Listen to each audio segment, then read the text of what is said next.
Hello, everyone, and welcome to our B2B Marketing webinar in association with the Think Tank. My name is Kavita Singh. I'm Head of Growth Solutions Content at B2B Marketing, and today we are going to be discussing everything you need to know about your go-to-market strategy, including what it is, how to achieve it, and who it lies with. Before we get started, it's worth noting we have a live Q&A at the end of today's session, so do get in your questions throughout and we'll be sure to address them at the end. And don't be shy, if you have a question, someone else definitely does as well. So without further ado, I think it's time to introduce our panel. We're joined by Liam Bateman, the founder of the Think Tank, as well as Sarah Roberts, the global CMO at Boldyn Networks. And finally, last but not least, Sarah Sutton, the CMO at Send Technology. Welcome all, how are we doing today? Good, thank you. Thanks. Yeah, great to have you guys. Before we jump into the questions, I think it'd be great if we just did some quick intros. Maybe just tell me a little bit about yourself and your role. And Liam, why don't we start with you for that? Yeah, absolutely. I'm Liam Bateman. I'm Managing Director and founder at the Think Tank. We're a B2B marketing agency, and I do a lot of the strategy work and these elements around these sort of go-to-market and things like that. So that's why I'm on this webinar today. Perfect. Sarah Roberts? Hi everyone, I'm Sarah Roberts. We're keeping it simple, Sarah and Sarah today. So I'm Global CMO at Boldyn Networks. We're a telco infrastructure business. For a lot of you, that may not mean much. If you've been on some form of transport today, maybe you've been on the tube, maybe you've been on the New York subway, we're the people that provide you that connectivity. We do that globally through transport, through venues, through enterprise. And I've got a global marketing team through the US, through the UK, Europe, and Asia. Perfect. And Sarah Sutton? Hi, so Sarah Sutton. I'm CMO at Send. We're an insurtech software company. We're based in London. I'm going to give a perspective today of the other end of the scale of Sarah, which is I'm in a scale-up business. When I joined, it was startup, very different to the enterprise experiences I've had before. So I know what it's like with go-to-market in a larger organization, and also what it's like in a small organization. So hopefully we can balance that perspective today. Amazing. And normally we wouldn't be addressing people by their surnames or last names, but I think for the purposes of the webinar, I'll probably be calling you Sarah Sutton and Sarah Roberts. Liam, hopefully you don't feel left out. Yeah. It's better than Sarah 1 and Sarah 2, so I'm all right. Oh yeah, we're not She gets to be one. Yeah. Okay, great. Well, I think it'd be great if we could just jump right into the questions. It's really interesting to have all of your perspectives as well. I guess the first question we have is sort of a simple one. How would you define a go-to-market strategy? Just because I think people might have different definitions of it. I think it'd be really great to kind of iron that out. And Sarah Roberts, why don't we start with you for that? Sure. Well, and I yes, in theory, it's a simple one, but I would argue it's probably maybe one of the most contentious points we may have a discussion about today. So obviously, fundamentally, a go-to-market is how you introduce a product or a service to the market. And a lot of people that maybe haven't very close to go-to-market that's what they think it is. For me personally, I'm a huge believer it's much, much more than that, and it all centers around customer. And the reality is it's about how you can create a seamless and compelling customer journey right from kind of that awareness to purchase and, beyond that. And it's how you create that experience, that customer experience. So it means that they have, fantastic first touch point, post-purchase support right through to, how you then reinforce value proposition and build long-term customer loyalty. So yeah, for me, go-to-market is all about the customer at the heart of what you're doing. And if you start with that kind of mindset from the beginning of whatever you're doing with a go-to-market strategy, then I think you're in a good place. So that's kind of my take on it. Amazing. And Liam, I see you nodding. Do you sort of agree with absolutely. Yeah. I mean, it's also that thing, you can think of it as a bit of a roadmap as well. Where we try to come from is when we're looking at this is making sure that it's encompassing the business strategy of an organization rather than just marketing strategy. I think it's about integrating all elements of the business, the marketing, the sales, the product, customer success functions, to really get to the objectives set out in an overall business strategy rather than just a marketing strategy. It's commonly misused term that's become quite narrow in its meaning, and it emphasizes what is a real struggle in a lot of organizations, which is about siloed culture, and that can really damage taking brands, products, businesses to market. We've been carrying out some research both in the UK and the US, which we published in a report that's with B2B in the coming weeks. But we found that less than 50% of marketers in the UK and US actually understood the broader meaning of a go-to-market strategy. And in reality, it's a really fundamental concept in delivering success. And it's essential for marketers to understand and implement within their plans and make sure they don't get stuck in that siloed area within their business. I mean, that's a really interesting stat you mentioned, Liam, around how many marketers simply don't understand the meaning. And I think just getting on the same page around its definition it just makes it more important, doesn't it? Sarah Sutton, do you want to kind of finish off? And Sure. I don't think just marketers. I think of anyone who's in that revenue function. So anyone who's contributing to growth needs to be part of that cross-functional team. And that's the team that looks at anything from product, how do you get your compelling product that hits the right market need with the right audience out the door? How do you generate that revenue? So everyone who's involved in that conversation and effort needs to be part of that go-to-market. And I think the view is go-to-market sits, quite narrowly within marketing. I think we can have a discussion about who owns go-to-market, but I still think it needs to be cross-functional, and that's when you get to the really good stuff. Absolutely. I 100% agree with all three of you. I guess that leads me to my next question. Now that we've kind of established what the definition is, what key components make it effective in today's B2B landscape, and how can it sort of be linked to commercial success? I know that we've kind of teased that out a little bit, but Liam, why don't we start with you for that? Yeah, sure. I mean, coming back to those silos, as I mentioned, it's about trying to remove those silos within an organization and get everybody working together. I think marketing can play a really pivotal role in bringing those different aspects of the business together. At the end of the day, we're communicators, so that really helps in being able to do that. And I think when you start to think about what go-to-market is and you look at it from a commercial aspect, you need to then have this change in the marketing mindset, which is about becoming commercial marketers. It's about a wider understanding of the business objectives, where that company is going, and feeding that into everything that you do as a marketer rather than just sitting and doing campaigns. It really isn't about that. And if you can do that from a strategic perspective, then that's going to really help drive through across the business, across teams, the activity you're going. I think there's kind of 6 key components in that successful GTM strategy. You've got to start off with very structured planning because, as I said, we're across teams. You need to make sure that everyone's engaged. Sophisticated audience segmentation. We need to make sure that audiences are looked at in the right way and make sure your targeting is correct.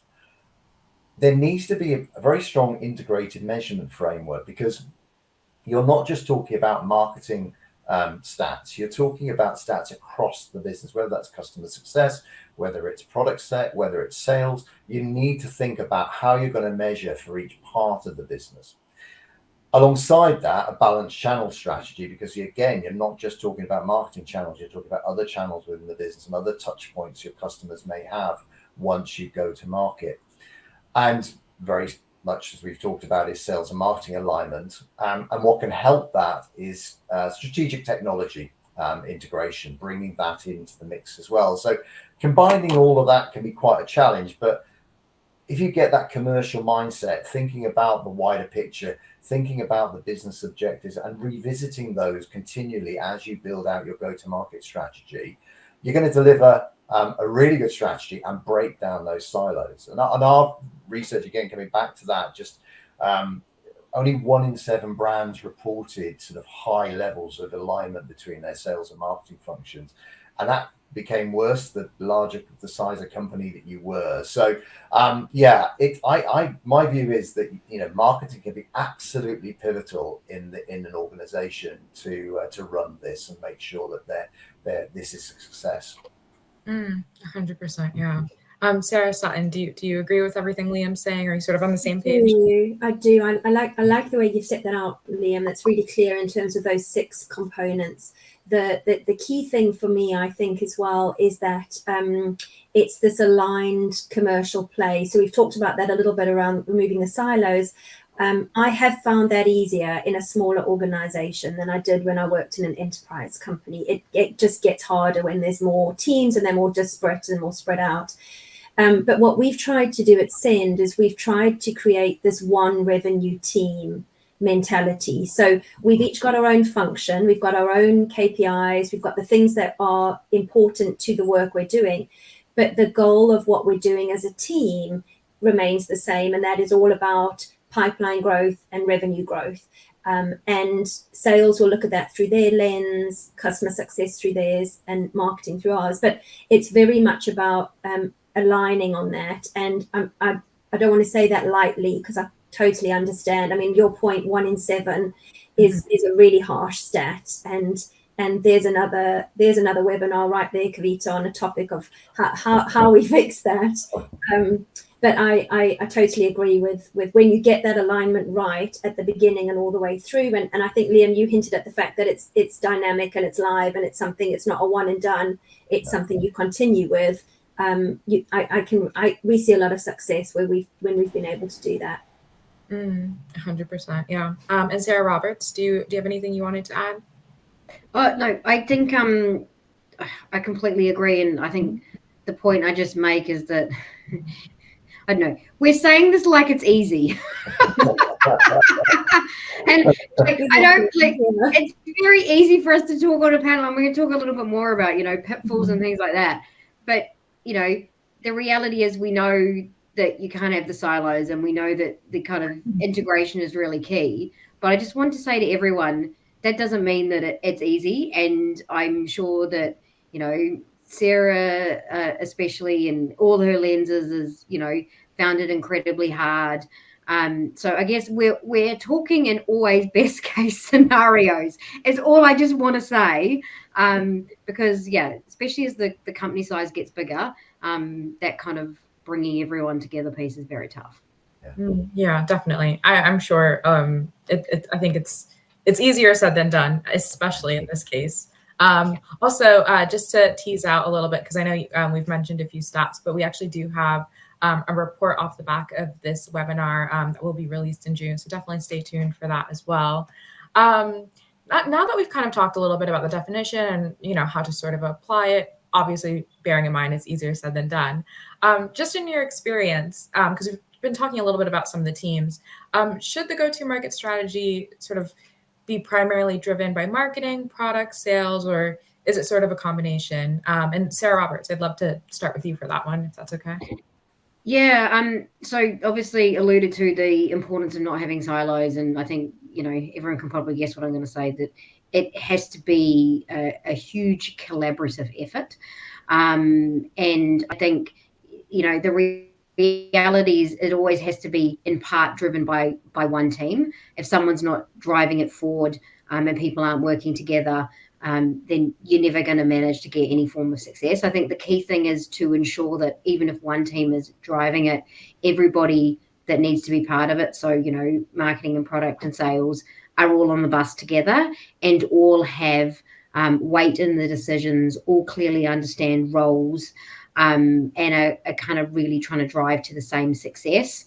I would say that, for me personally, I've seen probably best success when it's driven by marketing, and not because I am marketing, partly, but also because I think marketing has so many touch points across the whole business. It's generally just as much as it is kind of thinking about, the job that marketing has to do, demand and awareness and how you kind of develop the kind of the end-to-end, campaign. But it's also the fact that marketers can generally drive really good collaboration. Well, I generally find that's how I kind of arm my teams. And I always like to think that we've kind of got our tentacles in lots of pots, so that it kind of can be a little bit easier. But that is only successful if you bring together, everybody at the start to clearly understand what you're trying to achieve, what those business outcomes are. As Liam was talking about, it's really important that you're aligning it with business strategy right from the outset, and you all understand roles. And that you're working collaboratively. So I think it's a bit of someone's leading, but leading in effect to bring people together. Then everyone else has to be part of it and thinking about their particular elements, because otherwise you won't have the success. And again, as we're talking to, this is where understanding and having the commercial skills as a marketer, so you're not just seen as the campaign element, you're actually driving this for business success, is really, really key as well. Yeah, 100%. Sarah Sutton, did you have any thoughts around that? I'm assuming you agree. I can see you slowly nodding as well. I agree on the marketing opportunity to lead. And I think it goes back to what Liam said earlier about becoming commercially minded marketers. So I find marketers that are thinking beyond awareness. They're thinking about revenue. They're using the language of the business. So they're using the art of marketing and the science of marketing, but they are getting comfortable with revenue conversations. That gives them a seat at the strategic table, and that allows them to lead these conversations. That's when I've seen it work really well. And then touching on what Sarah said about the natural positioning of marketing, how it touches so many functions and the collaborative skills it can bring, I think it can lead this function, and it can then bring together the right sort of functions underneath it. And I've seen that work really well if you've got the right person leading that function. Yeah, definitely. I think that's why we're kind of hopefully not beating a dead horse, but sort of becoming a commercial marketer is becoming increasingly important in today's market. And Liam, I imagine you probably agree with both Sarah's sentiments here. Yeah, absolutely. I mean, just a quick point on that. I think the thinking about marketing and revenue is absolutely essential. I kind of go all the way back to the other end, which is the core business objectives as well, the direction of the business, so just making sure all of those are aligned. But I also think that marketing teams quite often can be looked at within a business as being not they're not the teams that are generating or doing this, doing that, and it can often be a challenge for marketing. So I think this is a way of really demonstrating added value within an organization for the marketing team and raising their profile within the business, because that generation of communication, driving these types of projects, driving this value within the business, just demonstrates how much the marketing team should be valued within an organization. Yeah, definitely. I agree with it. There's always that notion that marketing struggles to connect their activity to business goals, and it's just a great opportunity to set them up for success and sort of prove their value to the board as well. Moving along, how can you ensure that all departments are synced up and aligned in a strategy? We've talked a little bit about sales and marketing alignment, but obviously there's a bunch of different teams involved here. And Sarah Sutton, why don't we start with you for that? So I think you've got to start with that shared go-to-market charter. You've got to think about what are the goals, what are you collectively trying to achieve as a team. So what does that mean for the business? What does that mean in terms of pipeline? What does it mean in terms of revenue? Be really clear on what that end target is and what those milestones are. And then you break it down into what are the team responsibilities, what are the individual KPIs for those functions, what are the codependencies. And then you've got to review, and that review this is a dynamic process. This is something that you check in regularly. You might have a weekly, monthly dashboard. You might have a quarterly revenue meeting, but it's fluid, and I think it's keeping in lockstep is hard, and it requires rhythm, but it also requires structure. And you've got to be really disciplined and focused to do that. It doesn't have to be complicated. It can be, these are our goals. They are short. There's 5 of them, and we're just only going to concentrate on these 5. And everyone's always working to those. But it's definitely where you've got that common agreement that is what you're collectively working towards. That's the anchor for then everything that follows. Yeah, definitely. I think that end goal is really important to establish in the beginning, even though it seems like something that you're working towards. I think it's really good to get that sort of established early on, as soon as possible, essentially. Sarah Roberts, did you have any thoughts around that as well? So I feel like it's very repetitive. Yeah, I agree with everything that Sarah says. But one thing I will add is that when you're working out, the charter, as Sarah called it, or how you're going to work together in the beginning, I think you've got to be really clear on who are the decision makers and at what points do decision makers need to be brought in, and then what is the playbook or escalation if something changes.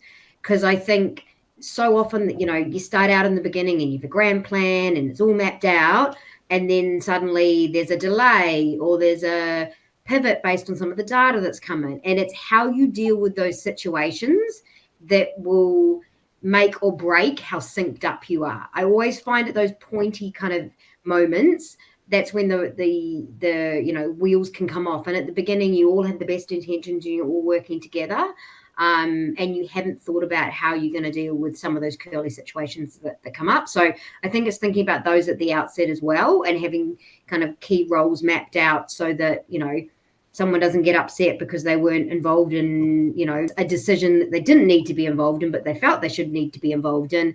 And then they go off and do something separate that they don't inform someone else with. I'm sure I'm living the land and saying the stories that all of you have gone through. So I think it's really clear to be synced up. You think about how you deal with those moments that can potentially disrail you. 100%. Yeah, I think, some of those situations you're talking about as well. I'm sure so many people have gone through very similar things, and obviously emotion gets involved at that sort of point as well. Liam, did you have anything you wanted to add before we move on? Just two things. One is I think, as marketers, we talk in a particular language, and sometimes that doesn't translate into other teams. I think it's really important that if you're running this, if you're the pivot on this, you need to be talking in the languages of the other teams, so that when you do your playbook, when you have those setting those objectives and KPIs, etc., that what you're doing is you're thinking about how those other teams operate and how they communicate and how they talk about what they do, because that will build engagement if they think that you understand them by communicating in a way that is in their language. So I think that's something that's really important to helping to make sure that you can align different teams. The other thing is about senior executive support. It's about really making sure that you get that C-suite, senior exec support on these initiatives, because again, the research that we've done, it says that if you've got that support, that's where you get a successful GTM strategy. And in fact, the US is a lot better at doing that than the UK is. So marketing teams in the US are better at getting that senior support for the activities they're doing and the GTMs they're doing than we are in the UK. And I think that may be a dynamic of US business compared to UK business. Yeah, that's really interesting. I wouldn't have thought that, but I guess I've never compared the sort of the UK versus the US market in that way. That's quite interesting to find out. Liam, I guess it'd be great also to kind of transition into maybe some of the more technical stuff. What methodologies do you recommend for sort of identifying and also understanding the ideal target customers, specifically for a go-to-market strategy? Yeah, absolutely. I mean, segmentation is really important, of course, with any of these strategies, because you need to know your audience and what makes them tick. But it can be a big challenge for organizations, especially those with smaller budgets. Sometimes you just don't have the budget there to go out and make those to be absolutely detailed in your audiences. But it is important in knowing how you're going to interact with them. So data-driven segmentation is optimum, but you don't have that information. If you can't get that information, then speaking to your existing customers, finding out who they are and finding out what make them tick and why they work with you. Desk research, reviewing the media can often give that information and build out that segmentation for you. When you're looking at this, start by developing your buyer personas, of course, but don't forget to look at the much wider buying committee, because it's so important in business today that you're not just selling to one person or one type of person. You're selling to a much wider audience within a business, all those that influence those decisions, and then map those against your buyer journey. So considering your initial touch points right through to your sort of customer retention, as you look at the whole GTM. And there's 4 topics here to consider really on that buyer journey. So when you're looking at the different stages of each of that in the buyer journey, think about the buyer mindset as a first stage. So think about what are they looking to do? What's the thing that's bringing it to their mind? What are they looking to achieve? What's their mindset around what they're trying to do? The next thing is look at the key touch points. So where are they interacting with things? What's the media where's the social media they're in? Are they going to events? What is it? How are they engaging and consuming content? Which then brings on to the content types. So what types of things do they like engaging with? Is it video? Is it hard copy? Is it face to face? Is it in person? So where does that sit with that particular part of the journey? And the final thing, of course, is the core messaging. What's going to make them tick? And over the top of that, you should think about overlaying the emotions that influence each buyer at different stages. So when you think about that traditional buying journey, you've got a discovery at one end and conversion at the other. When you think about a discovery point, you're looking at the emotions which are very much reactionary. It's about catching somebody's eye and getting them to have a reaction to what you're talking to them about, so that they're getting a bit of a connection with what you're doing. And then as you flow down that buyer's journey, you get to the more practical end. So that the decision making when you get to the latter ends is, okay, that's fine, that's all great, you told me that, but actually, where's the proof? How implications to have for my business? How do I implement that? All these different things. So you start with that emotional element and then get to the practical. It's about making sure you map that against that. And one thing, once you've defined that, you can layer your behavioral and intent signals across the journey to just enhance your audience mapping. Yeah, I mean, really well said. I don't have anything additional to even add to that. Either Sarah, did you have anything you wanted to add to what Liam had to kind of outline? I would just say one thing that we found helpful. We're a small organization, so don't have the necessarily tech or tools to do a lot of the intent analysis. But what we found is just that win-loss analysis is really helpful. So if you're retro testing that buyer, it's fine if they're a customer and you can talk to them and understand why they bought, but importantly, you want to understand why didn't they buy.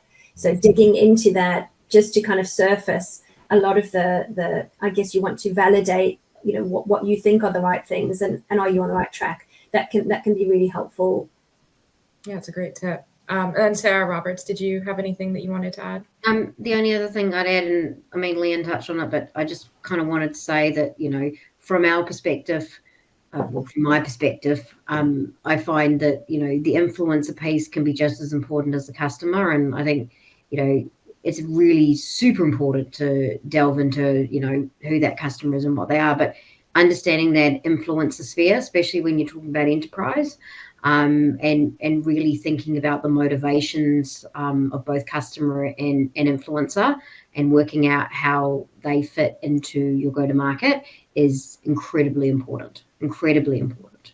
And just one thing to add on to that, I think that this is where we come right the way back to where we started with this discussion, which was about go-to-market strategies not just being about campaigns, taking a product to market. They're a much wider thing that needs the integration of the entire business, because as Sarah said about buy win and loss in terms of when you've lost or you've won a client, the people that are engaging at that end are either sales or customer service. So you need to have that community then feeding into the mix and feeding back to marketing, so that you can address whatever you're doing from their perspective as well. And if you don't have that alignment across the business, then you're going to miss those insights and how you need to move forward. Yeah, I mean, that's exactly why, at Propolis, we've been doing so much work around becoming the commercial marketer, and, how a go-to-market strategy can lead directly to commercial success, but then there's also all the additional elements of having a connected team and, you know, really proving your value to the board. I think those are all really helpful things. And also, I just appreciate you all giving very tangible actions for our audience. Like, I think with a topic like this, it could be easy to kind of generalize and give a broad sort of take on things. But you know, saying, you know, creating dashboards and roadmaps, I think that's quite helpful in asking good questions as well. I always find that with putting together those types of materials. To kind of transition into a little bit about the data piece, because we talked about it earlier. What role do data and analytics play in shaping and refining a successful go-to-market strategy? And Sarah Roberts, why don't we start with you for that? Well, fundamentally, data and analytics is totally pivotal to success. You know, right from the outset, both from ensuring that, you know, what you're doing is successful, but also, you know, especially as marketers, it's making sure that we have all the information, and that potentially when we get challenged, that we've got ways to back it up. And that's the same with, you know, all areas of go-to-market. And I think, interestingly, a lot of people, you know, they hone in on the market insights at the start. You're always thinking about, you know, opportunities and threats and trends. And I think, you know, Liam, you talked a little bit before about, you know, some of those key things, you know, really important to understand, you know, potential customer and influencer, and you can use data analytics so wonderfully for that. I think the other bit to remember is how, you know, go to market isn't you just put it out in market and go, woo, I'm done now.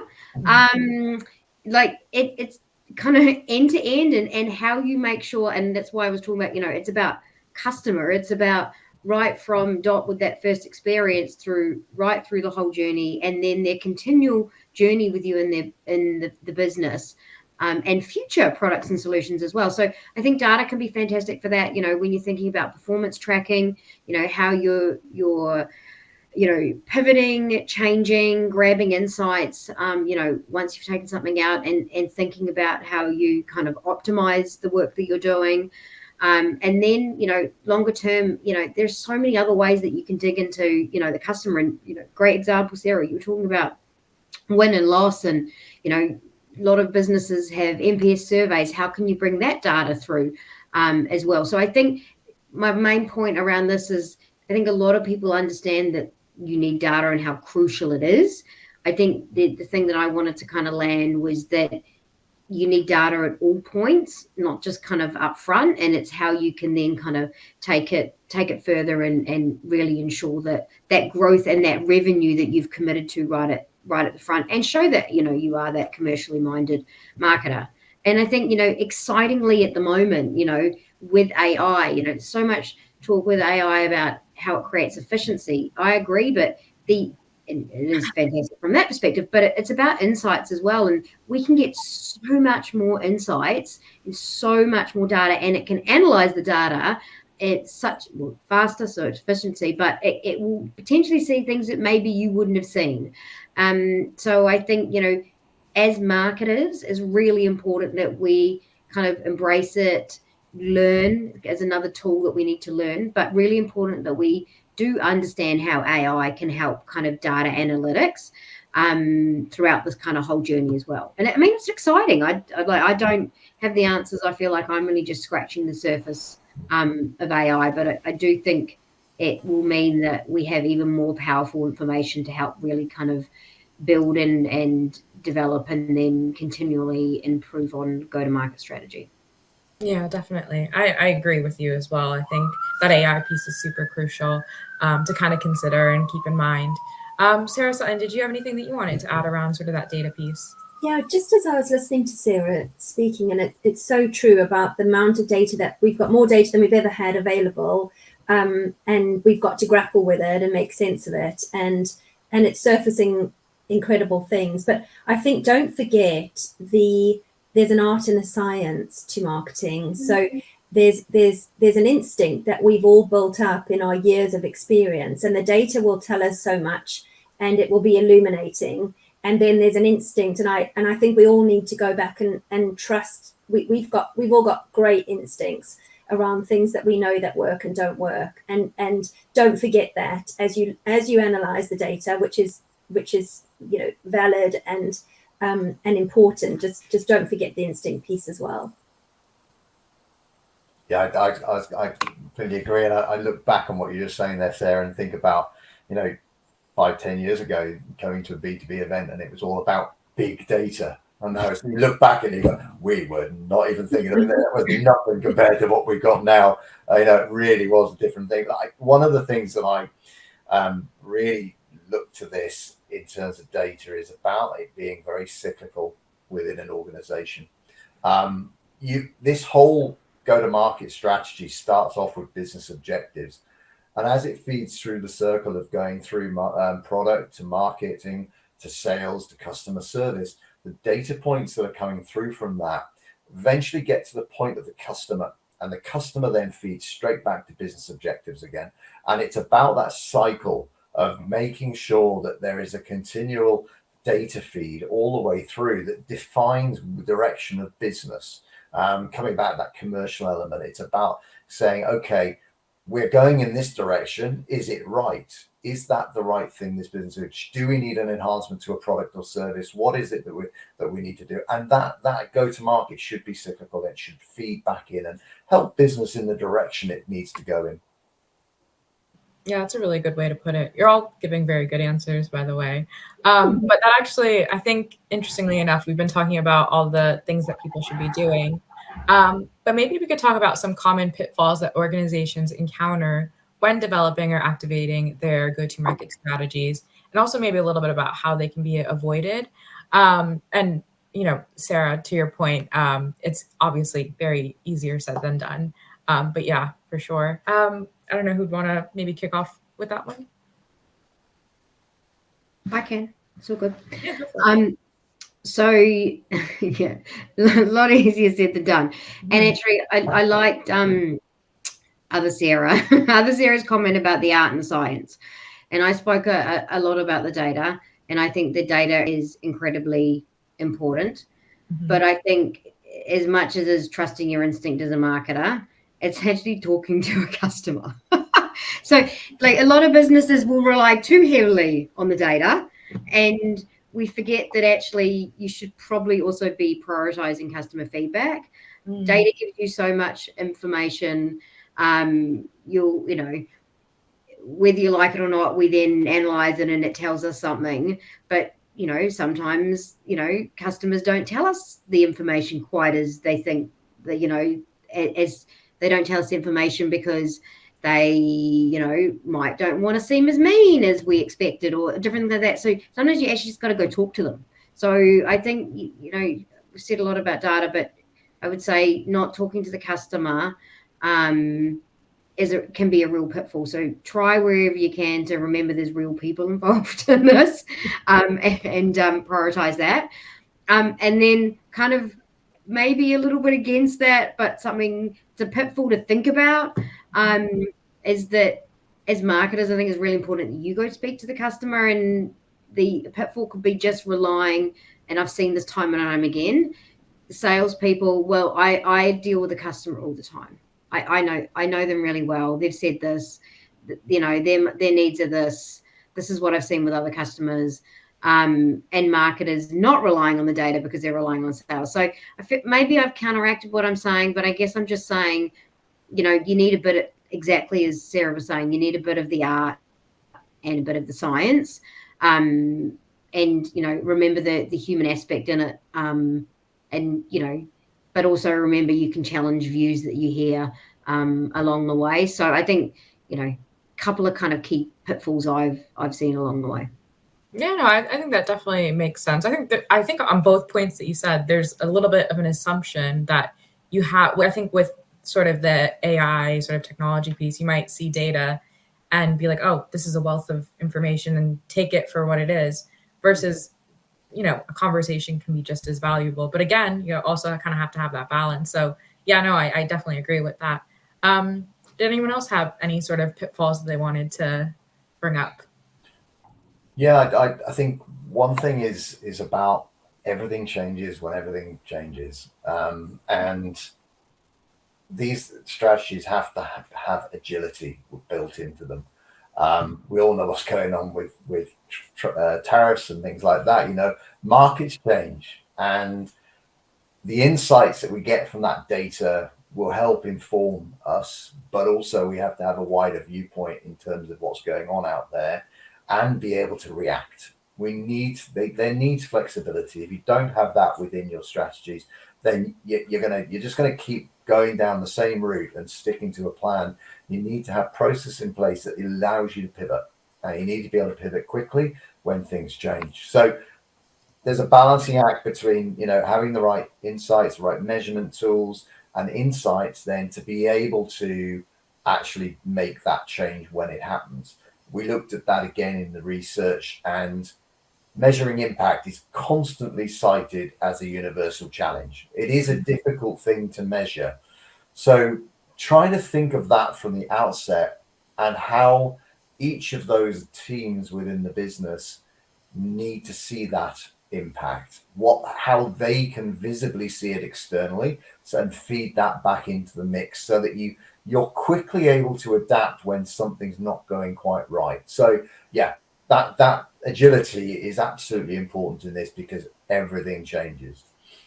Yeah. And Sarah, did you have anything you wanted to bring up in terms of pitfalls? Yeah, something I've stumbled on is just trying to either rush in and not spend enough time up front, so not pausing, but the opposite, which is where sometimes you actually just need to make progress. So don't spend months and months sinking into it, to make it perfect. If you can get progress, not perfection, we use that phrase quite a lot in Send to get stuff moving forward. You just really want to start, and then you can test, and then you can iterate, and then you can learn. So don't if this feels quite daunting to somebody, if they're thinking, I've not done this before, this sounds like the right approach, but it actually, when you're talking about a charter and a roadmap, and that feels quite daunting, that's going to take me 6 months. How am I going to do that? I would say you can pick it off, and it doesn't need to take it. You don't need to sink that amount of time into it, as long as you feel comfortable that you've had the right conversations with the right people. Have we got enough to work with, and then can we move forward? Otherwise, I think you could get held up in it, and it's better starting. I completely agree with that. We've had projects where you just want to get going. It's got to get going. It's got to get going quickly, and that's absolutely fine. We've had others who want to test and test and test to the point where the time frame for doing that testing has meant that the market has changed, and then it kind of gets to an irrelevancy almost, because the market's changed so much that it doesn't have the right relevance anymore. So yeah, you have to balance the two out against each other, I believe. Yeah, I think as a perfectionist myself, I would definitely struggle with something like that. But I definitely agree. We have a couple questions left from my end, but if anyone has any questions, definitely drop them in, and we'll save a couple minutes at the end to go through some questions. But Sarah Sutton, I'd love to touch a little bit upon this, because Leah mentioned sort of around, sort of measuring impact. What KPIs do you consider essential for evaluating the effectiveness of a go-to-market strategy? So I think ultimately it's about pipeline, and it's about revenue, and each function will have their own KPIs. So they need to be aligned, they all need to roll up. But the things that we're interested in at Send, we look at everything. We look at marketing, engagement, we look at leads, we look at impact on pipeline, we look at deal source, customer acquisition cost, we look at pipeline coverage, we look at cycle length. We've got a really comprehensive dashboard. We've got an excellent RevOps manager who's helped us understand and interpret our data and get us talking in the same way. We look at that as a revenue team regularly, but then we'll only roll up a concentrated amount of that data to the exec team and the board. So I think Liam's point very early on was bringing that C-suite along with you. You need to be really clear what triggers and what data are they really interested in, so that you're not coming with your typical, here's your marketing. We've had all these website visits and all these clicks. And what they really want to talk about is what is the velocity in the pipeline, what's going to close this quarter, and what impact has marketing had. Understand their language and bring the right data at the right point. In your own team, you might want to delve into all those millions of data points that we can now see and understand and obsess over, but just work out what you really need to keep in your team and what you need to elevate. Yeah, that's a great point that, internally, because I'm sure there's marketing metrics that you sort of get excited about, but maybe aren't relevant to other teams. You can still look at that, but figure out what metrics really matter. Yeah, definitely. Sarah Roberts, did you have any sort of advice that you wanted to do? No, I mean, more to say very similar. And the point at the end around the marketing metrics. So marketing metrics, there's been so much talk about being commercially minded, and 100% agree with that. But marketing metrics are still important for marketing teams. Yeah. So I'd hate for this shift, and because it's not just this, right? In a lot of places, we're all talking about, value and how we align with business, which is insanely important. But you need marketing metrics so that you can learn from them, adapt, optimize. If you don't understand your marketing metrics and you're just going with the pipeline ones, and your pipeline numbers aren't right, you've got to dig into the layers underneath. So I think it's really important that you're keeping both bits going. And really important when you're doing, test and learns and things like that, so that you can, see what works, what doesn't work before it even turns into kind of the bigger piece as well. So really important you have both bits going. So I agree with that. Yeah, definitely. Liam, how about you? No, I agree. The thing around the C-suite and the senior management and knowing what metrics they want is something that we find very, very important, because you can just blind them and they just ignore it. And when we mentioned before about making sure you've got that buy-in to get success with these campaigns and strategies, then knowing what to feed back to them, to actually be it for them to be able to feed back to other C-suite and board, etc., is just really important. Yeah, definitely. I think the theme for this webinar so far has been sort of having a balance between everything, for sure. I can see we have a couple of minutes left for one last question. Looking ahead, what emerging trends do you foresee influencing go-to-market strategies in the next few years? And, is there any way that companies could prepare ahead of time? And Liam, why don't we kick off with you for that? Yeah, sure. I mean, I could start talking about AI, but I'm not going to. We all know that's a big driver. And I think, yes, it's going to change a lot of things. But I think there's some other important things to think about. There's a big shift away from lead quantity to revenue impact. So the measurability of that, as GTMs become much more integrated, that becomes more and more important. I think also there's accounts-based everything is becoming a dominant B2B model out there at the moment. Only about 40% of large organizations apply ABM strategies. And that drops to about 25% with smaller organizations. That said, larger organizations, ABM is considered a really important part of GTM strategies, and US companies put a lot higher value on ABM than they do in the UK as well, from the research we did. So, but it's account-based everything. It's not just account-based marketing. It's about making sure it's across the piece. I think there's also, we mentioned this before, about this increased focus on the buying committee rather than individuals. So personalization is really, really important, but not just those buyers. You need to think about the wider community. And also community-driven marketing. That's something that's growing in importance. That's about bringing people together to engage and discuss and build knowledge around particular topics, and doing that within a community. Marketing to that community can be very important. And then really, the last thing you asked about here was how should companies prepare? I come back to that agility and that flexibility and those building relationships. That's the absolute key thing here when you're looking at this. I think it's being agile, building relationships, and having the communications between teams. Yeah, Sarah Sutton, did you have anything that you wanted to add to what Liam said. I agree with that. And I also think we typically see B2C trends coming downstream to B2B. So being alive to what is going on within B2C is always helpful. Not to say you'll adopt it because you'll use your great instincts and you'll work out whether you should or not, but being aware of it, I think, is helpful.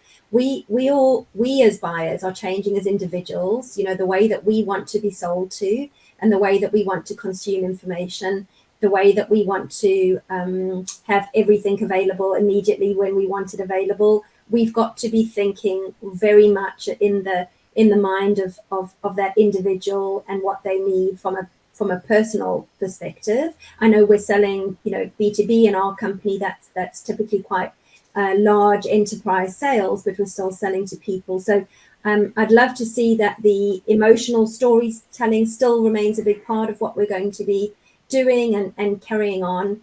But I mean, I don't think we can underestimate or even know what is coming in the tsunami of AI. We know what's here now.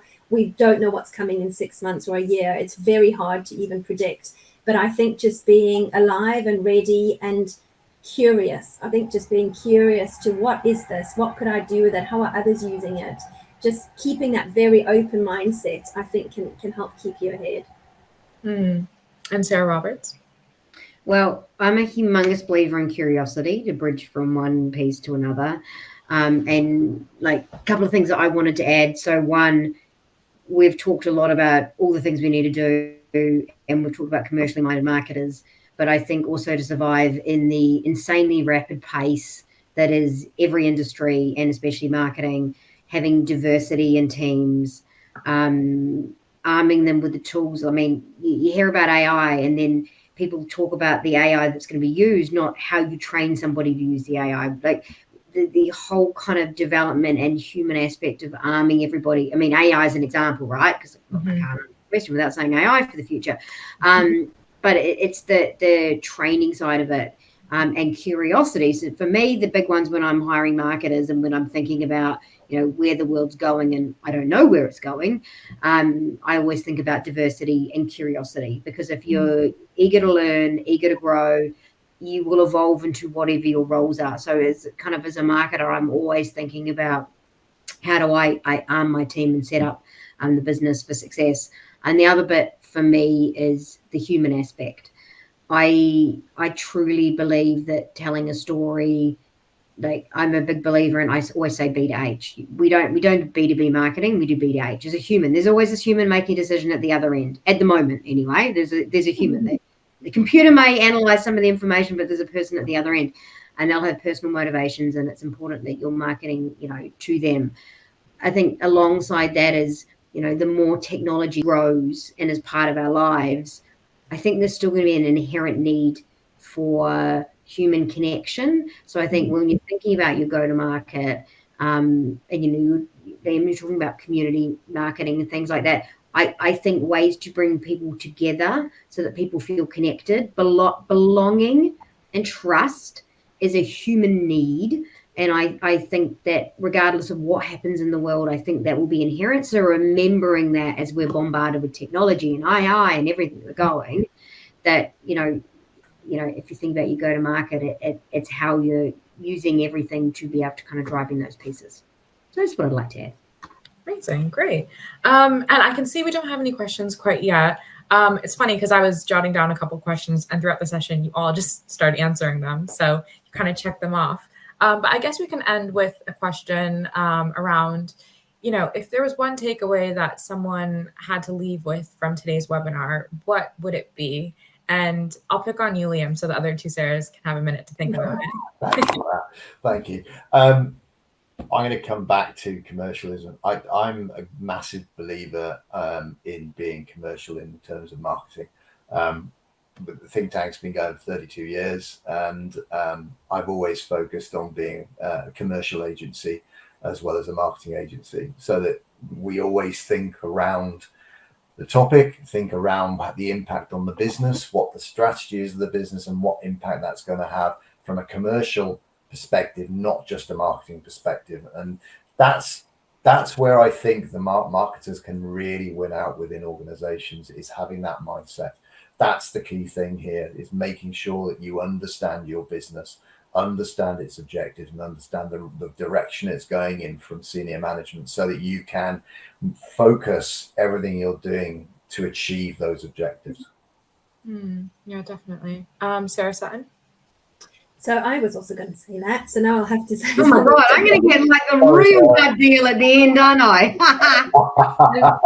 I was just thinking of your viewers and the roles that they're in, which will be very different. And I guess for everyone, I want to say, you all have a part to play in the go-to-market.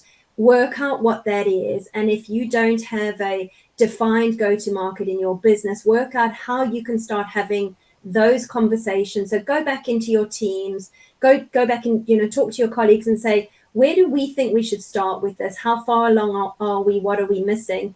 I think just start that conversation going in your team. Great. Hopefully, Sarah hasn't stolen your answer. No, sorry. No, I think the one thing I'd love people to take away is that at the heart of go-to-market is the customer. So yes, it's commercial, but it's commercial because you need to make money off a customer. But I think it's really important. When I say customer, that also means influencers and everything else. But I think everything you need to be doing is you need to be thinking end to end of how you right from the first interaction with the customer right through to maintaining it long-term, community, everything that we talked on is all underpinned by creating this thread around customer. So I think that's the one thing that customer is the one thing I'd love everyone to take away. Great. Well, I think that's a great place to leave things. And that's about all the time we have for today. I just wanted to thank you all for sharing your expertise with us. And to our viewers, we hope you found today's session really helpful. If you'd like to hear more from anyone we spoke with today, feel free to reach out to them on LinkedIn. I'm sure they wouldn't mind. Please stay tuned for our upcoming report on this very topic, where we reveal a ton of additional expertise based on research. And if you like today's session, you'll find loads more insights from the think tank. Also, if you want to listen back to any of today's session, this webinar will be available on demand, so you can watch it again at a time that suits you. Thank you very much, and I will see everyone again soon. Thanks, guys. Thank you. Bye. Thanks.